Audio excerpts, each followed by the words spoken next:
For today, in the name of freedom, we take the battle to them.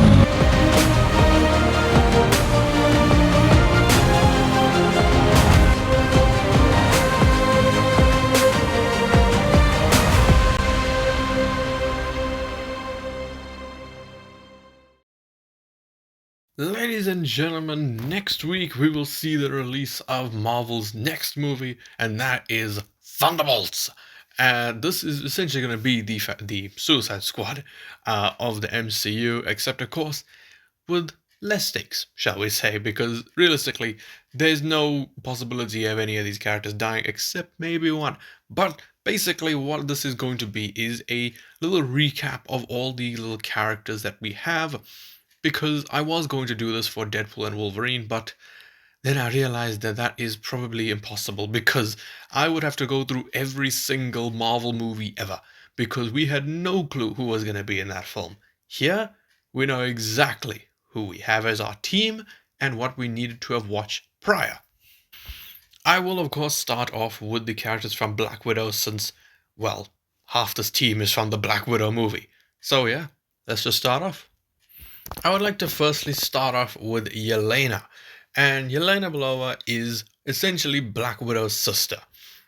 In the Black Widow film, we saw that they were together ever since they were kids. Because essentially, what that whole thing was a quote-unquote fake family, really. Because, the parents were, I wouldn't say spies, but, they were not normal people. And, yeah, she was not really Nat's sister, but for all intents and purposes, she basically was. And in that movie, they unfortunately separated them, which, I mean, that really, really sucked. But hey, they ended up being Black Widows anyway. So they were separated for a long time until they ended up reuniting as adults, when a character named Dreykov was essentially the main villain of the movie, and had a substance which was able to completely mind control people. Essentially all the Black Widows. I don't know how many times I'm saying essentially, I'm so sorry. But Yelena is probably the funniest character on this list, even though they turned the whole thing that they do to Black Widows as far as their reproductive organs go into another joke, which, why Black Widow? Why? That movie, like, it was all right, but that scene, probably one of the worst of the film. But yeah, she's an absolutely hilarious character. And even if you've seen Hawkeye, you know how hilarious she was with Kate Bishop. And yeah, she just brings joy, to basically every scene that she's in. So yeah, Yelena, as tragic as a backstory she's had, she's a hilarious character. She's also part of the only MCU movie post-credit scene that leads into a Disney Plus show, because the post-credit scene of Black Widow showed her after Natasha's death, where Val comes along, who is also in this movie, and shows her Clint. And that, of course, sets up Yelena hunting down Hawkeye, because she thinks that he is the one who killed her sister. But in Hawkeye, they resolve that little conflict, and they become friends.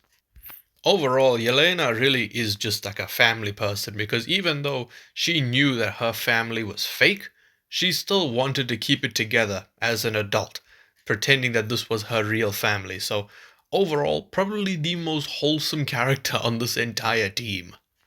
And I believe that she, in all intents and purposes, is going to be the main character of this movie. Next up is Red Guardian, aka Alexei, some Russian surname, Shostakov. Red Guardian is also a very comedic character. However, unlike Yelena, who is actually funny, he is mainly just comic relief. Not because he is funny, but because he creates for some funny situations. But even his comedic, traits aside, the main thing with Red Guardian is that he is essentially Captain America. He has the super soldier serum, and he is basically like the Russian Captain America, hence why his costume looks so much like his. It is all red, hence the name Red Guardian, and he likes to make up stories, He always says, oh yeah, I fought Captain America in this year, I fought Captain America in that year. when Captain America was asleep, but it's fine, His stories are probably believable because he even talks about stuff like that with Yelena, which I doubt he would lie about. So maybe he did fight Captain America, but despite that, whether he did or not, the fact is he does have the super soldier serum. So they do have Captain America on this team. He's just less skilled, fatter, and no shield. But yeah, he spends about the entire second half of the Black Widow movie just trying to make it up to Yelena and Nat, trying to get them to forgive him and stuff like that, which, I can kind of understand. But yeah, as far as the character goes, he really is just there for entertainment purposes because unlike Yelena, I don't think his backstory is as tragic. I mean, sure, he went to prison, but still, he's a freaking super soldier. He's not as tragic, but still, great character. Really, really good character. And I think that he's going to make some for fucking hell. He's going to make for some hilarious moments in Thunderbolts. And finally, wrapping up the 3 Black Widow characters is Taskmaster. And Taskmaster is the only reason I was excited for the Black Widow movie when I saw the trailers and things, because she is essentially the character with photographic memory. She's able to mimic and use the fighting style of the Avengers in actual combat. She's not just able to mimic them, she can actually use them to fight. And that is such an amazing ability.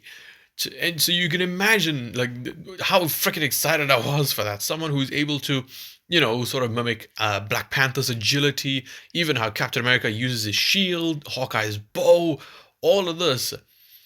But in Black Widow, she was a very, very disappointing character. And I heard that for 4 years before I watched this movie. So I went in with that mindset. And she still disappointed me. But essentially, who she is I brought up Dreykov earlier.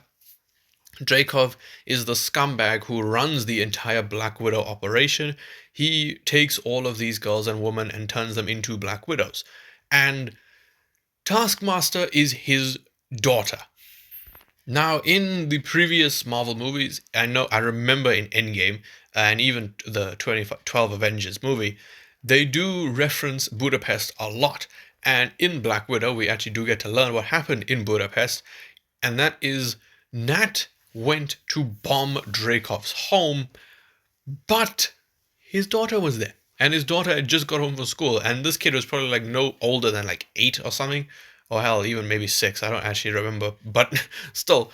And essentially, she thought that she killed both of them. So really, this kid basically almost got killed. But no, they both survived. Taskmaster, of course, having a lot, and I mean a lot of scars. Like, she does not look right, but I mean, to be fair, if you took a bomb to the face and survived, you're not gonna exactly look pretty either. But yes, Taskmaster, I believe, is the only character from this entire team. I don't know why I'm saying I believe. She is the only character from this entire team who doesn't speak. So even if her character wasn't going to go the way that, she's definitely going to go, I don't think she would have added much to the team anyway. Because this character was absolute garbage. But that is essentially her story. She is the daughter of the guy who created the Black Widows. And she survived the bombings. But Taskmaster is the definition of a character who has never been more dead before the movie releases. Because let's be honest, no one believes that she's going to survive this movie. Every single poster has like the same render of her. And even the one poster where they're all standing, they just kind of shoved her into the side, or where only like half her face is on. So yeah, Taskmaster, I don't think you really need to know anything about her, but there you go. Now let's move on to the Falcon and Winter Soldier characters, starting off with Bucky. I mean, I don't really feel like I need to explain Bucky's story, but just for, the people from, who don't really remember, in Civil War, he got beaten up, basically. I mean, sure, of course, he was Steve's friend and everything. He fell off the train, but I mean, we're not going to have to go that far back, He's not the Winter Soldier anymore, thank God. But basically, all that happened to him in recent times was after Civil War, when his arm was destroyed. Of course, he went to Wakanda. They gave him that new arm. Then, after Endgame, the next time we saw him was in Falcon and the Winter Soldier. I mean, in that show, it was just a lot of him sort of having banter with Sam and stuff like that. But it was really cool to see certain aspects of his character, like mainly the Winter Soldier, sort of peek through, like when he has to pretend to be the Winter Soldier when Zemo tells him to. But that is unrelated to the movie. I don't think there's anything as far as the previous projects go, or recent projects, that you need to know about Bucky for Thunderbolts. He has contact with the Wakandans, and he is a congressman. That's it. Because even the last time we saw him, which was, well, the last movie, actually, and that was Captain America Brave New World, where he showed up for one scene, and then he just kind of walked off. He shows up, tells Sam, look, Steve gave him something to believe in, but you're going to give them something to aspire to. And then he left. So he's congressman now, which is crazy because I'm pretty sure in universe the Winter Soldier killed JFK. But anyway, I also think this was the project when we were introduced to Val. Although I could be wrong, it could very well be Black Widow. All of these projects released at a very close window. So Val is a very boring character. She showed up at the end of Black Widow. She showed up in Falcon and the Winter Soldier. She was in Black Panther Wakanda Forever. But no one gives a shit about this character. She is so annoying and is not even like Poindexter from like Daredevil Season 3 where he's like, fuck, he's annoying, but he's a good character. Yeah, Val is just annoying, bro. She's so sickening. But yeah, in Black Widow, she of course tried putting Yelena against Hawkeye. In Falcon and Winter Soldier, she was recruiting another character who we've yet to talk about. And then she shows up in Black Panther Wakanda Forever, where she is some sort of political woman. I mean, she's director of something. Really, all you need to know is that she's sneaking her way up to the top. She is a very fishy character, and she's making her way to the top. But the most important thing, I think, is that she bought the Avengers Tower. The Avengers Tower from the 2012 Avengers movie, of course, was destroyed and got turned into the event. Well, it was the Stark Tower, then the Avengers Tower, and now Val has bought it and repurposed it. But yeah, she seems to be the person who has assembled the Thunderbolts. I don't really know what her plan is. I mean, that's what the movie's for, yeah. But, I don't know what her plan is, but she seems to be the person who assembles the team of the Thunderbolts. And I'm sure when we do get to see her in that tower, whatever it's called now, she will explain everything. Which will also probably be a lie, because she'll not only be explaining it to the audience, she'll be explaining it to the characters. The final character from Falcon and the Winter Soldier is essentially the new Captain America that the government had chosen, and that is John Walker. And John Walker is a very interesting character because I think a lot of people are missing what he was meant to be. John is not a bad guy. He wasn't a perfect guy, but he was a good soldier and, he was a pretty good man. And it was just unfortunate what happened. So essentially, of course, at the end of Avengers Endgame, Steve gave the shield to Sam Wilson, to Falcon, and he became Captain America. However, in Falcon and the Winter Soldier, Sam, of course, has his doubts because he knows, and we know, that he will never measure up to Steve. So he gives the shield to the government, where it is left in a museum. However, the government soon reveals that they chose a new Captain America, that being John Walker, a highly decorated soldier. And, he comes off kind of douchey, but again, not a bad guy. And he, spends a lot of the show talking with his friend Lamar about, should he take the serum? Should he take the serum? Kind of like how Sam does with Bucky. But that's the thing, is they intercept both Falcon and John Walker's team both intercept a terrorist place where there's a lot of the super soldier serum, where Zemo, of course, suffering as much as he has, destroys all the super soldier serum except for one. And John does take it in a fit of rage, and unfortunately, this is what destroys his legacy. As I said, he's a good man, he's a good soldier, but he takes that super soldier serum and becomes quite aggressive. And when his friend Lamar is killed by one of the terrorists, bear in mind the main terrorist, he chases after the only terrorist, part of that team, and he decapitates that guy with the Captain America shield. Remember, this isn't the guy that killed his friend, which, fair enough. If your friend was killed by terrorists, you'd want to kill them as well. But again, the super soldier serum really is what caused his downfall, because of course him killing a man is bad enough, but he did it with the Captain America shield, which that episode ended with one of the most insane shots of the entire MCU. And that was just that shield. The shield that Steve carried, that symbol of hope, of stoicism, was just covered in blood and was just used as a fucking murder weapon. But of course, a fit of rage, and he was, of course, removed. He was fired and everything like that, and was going to have benefits, of course, since he was such a good soldier. But even after everything the government did to him, he still wanted to stand up against the terrorists and went into battle with this really, Temu level AliExpress shield. It was just a random freaking piece of metal. But he went in, and he went to avenge his friend, and I have so much respect for him. He was a great character.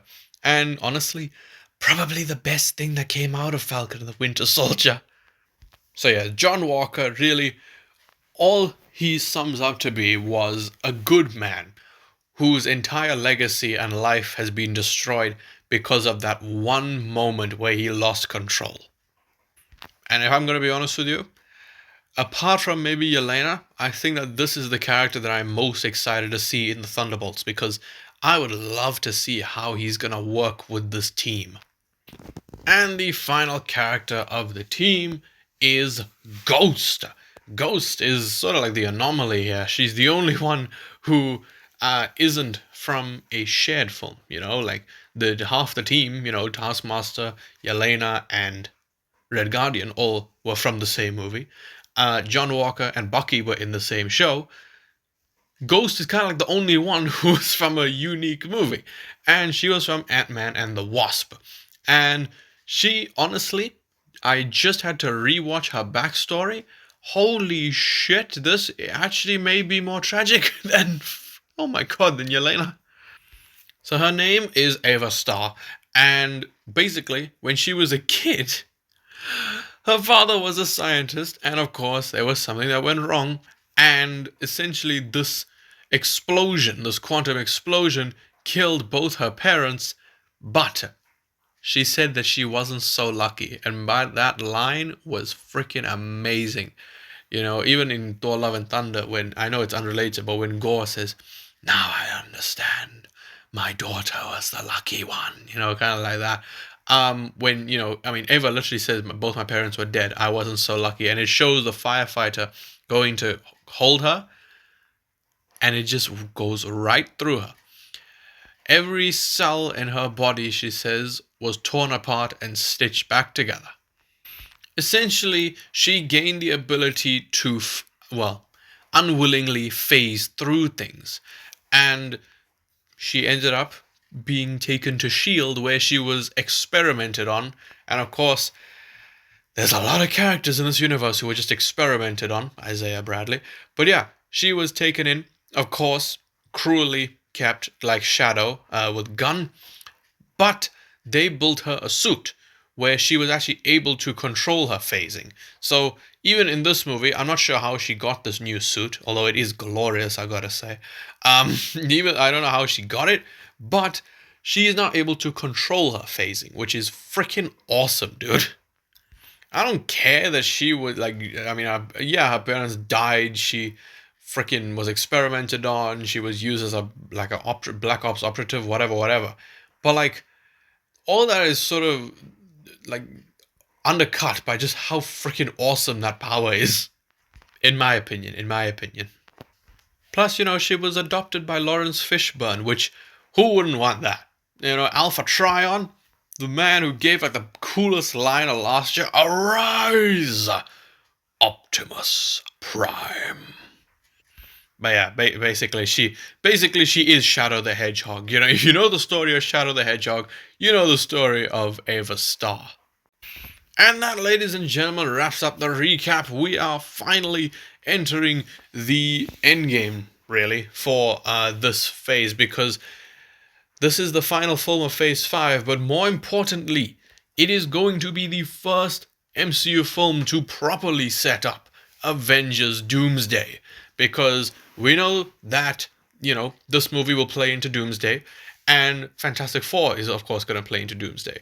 So I will just do a quick little outro here, because afterwards I am going to talk about who survives and who dies, because of course if you've seen the chairs for Avengers Doomsday, then you know who survives in this movie. But yeah, I hope that this recap was somewhat helpful. I don't really see many people doing a lot of recaps for Thunderbolts, so really, if you showed up here, thank you. But yeah, I hope that my insight was helpful, and I hope that you enjoy the movie when it does come out. So, this is where your quote-unquote spoiler warning is. This is only a spoiler if you have not seen the cast of Avengers Doomsday. So, do not watch from this point on. Okay, your warning has been issued. Now, of course, if you've seen the Avengers Doomsday cast, you know that everyone survives this movie. Except Taskmaster. Because, let's be honest, no one was surprised by that. Nobody expected Taskmaster's actress's name to be there. You literally have everyone back. You got Sebastian Stan, Florence Pugh, David Harbour, Deborah Ann Wall, even Sentry, even Lewis Pullman is here. You got Wyatt Russell. The entire team is gonna survive this, except for Taskmaster. And really, if you're gonna kill anyone to show, like, for stakes, to show how dangerous Sentry/Void is, then it shouldn't have been Taskmaster. But if you're just gonna kill one of them off just for the sake of, I'm happy it's Taskmaster. So yeah, all I've heard about this movie is that it is absolutely amazing. I've heard that it has some of the best post-credit scenes in all of Marvel, and I don't know, man. I'm just really, really excited for this movie now. Please let me know your thoughts on my little recap on this video. Just let me know how excited you are for Thunderbolts as well. Because, man, I did not care for this movie at first, at all. But now, I'm fucking hyped. Just anything and everything, let me know down in the comment section below. And if you did enjoy this video, then please leave a like, subscribe, and goodbye.